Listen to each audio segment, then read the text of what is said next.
Hey, Price Chapel family. I want to take the opportunity today to give you a message on Holy Saturday, on Silent Saturday.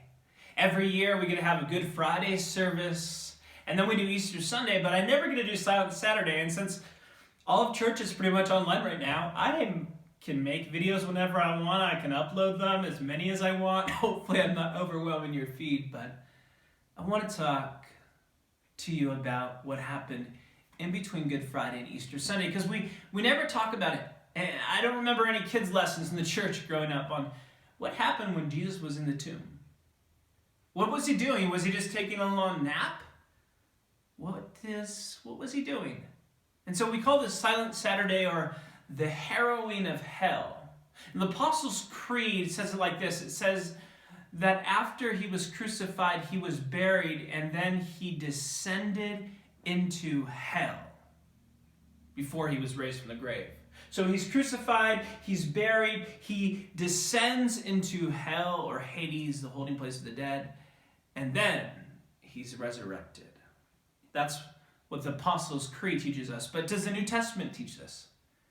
Where is this found in the scriptures? This idea that Jesus may have descended into the earth, into the depths, into Hades. So a few scriptures I want to share with you. The first one is from Jesus himself in Matthew chapter 12.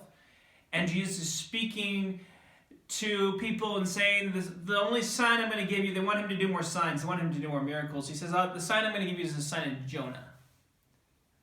He says this in Matthew 12, verse 40.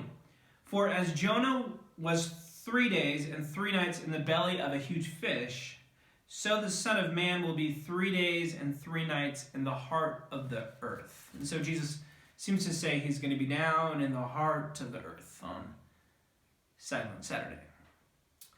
In Acts chapter 2, Peter is preaching. He's giving them the gospel. He's telling them what Jesus has done the best he can.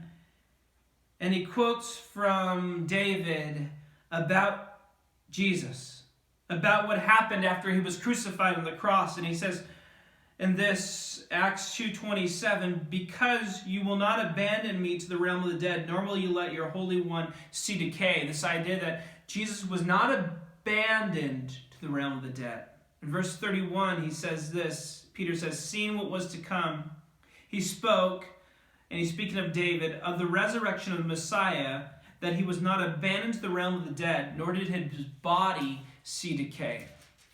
So Jesus doesn't mean he didn't go to the realm of the dead, but he was not abandoned to the realm of the dead. Then Ephesians chapter 4, verses 8 and 9. Paul writes this. This is what it says. He ascended on high, and he took many captives and gave gifts to many people. What does he ascended mean except that he also descended to the lower earthly regions? He who descended is the very one who ascended higher than the heavens in order to fill the whole universe. So it says that the one who ascended, he also descended to the lower earthly regions. So if Jesus did on Silent Saturday, he has descended, as Matthew and Peter and Ephesians, Paul seem to hint at. What happens when he descends? Well, 1 Peter gives us a clue. 1 Peter 3:18 and 19 says this, for Christ also suffered once for sins, the righteous for the unrighteous, to bring you to God. He was put to death in the body, but made alive in the spirit. And listen to this part. After being made alive, he went and made proclamation to the imprisoned spirits, to those who were disobedient long ago, when God waited patiently in the days of Noah while the ark was being built. So Peter's seeming to say here that Jesus descends to those in prison, to those in Hades, those in hell. And possibly these are the people who died in Noah's time at the flood. Maybe it's everyone who died before Christ. And he went to proclaim to them. Continues in 1 Peter 4:6. It says, for this reason the gospel was preached even to those who are now dead, so that they might be judged according to human standards in regard to the body, but live according to God in regards to the Spirit. So these are the passages that we would take to interpret that on Silent Saturday, Jesus has descended into hell, as the Apostle Creed says. That there's a harrowing of hell, and Jesus descends, and he's come to raise some hell. He's come to raise some hell, to raise hell, R-A-I-Z-E. He's come to liberate some people. He's come because he has the keys.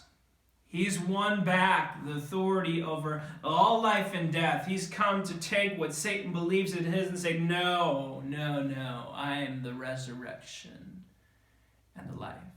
Before Jesus ascends, he descends on Silent Saturday. And so this Silent Saturday, how do we participate in that? If we're to participate in the death and the resurrection of Jesus Christ as his followers, do we also participate in his descent and his ascent? We look forward to Christ returning, to ascending, to be in the place he's prepared for us. But what does it mean for us also to participate in his descent? Perhaps Silent Saturday should be spent liberating people from the hells of our world. Perhaps it should be a day of warfare against the spiritual armies of evil. Perhaps we join with Christ in addressing all the hells of our world, all the hells that sin and evil brings, and liberating the captives with the good news that Jesus Christ has come, that he's paid the penalty, and he's come to defeat hell and defeat death, that we might have life. This, my friends, is the story of Silent Saturday.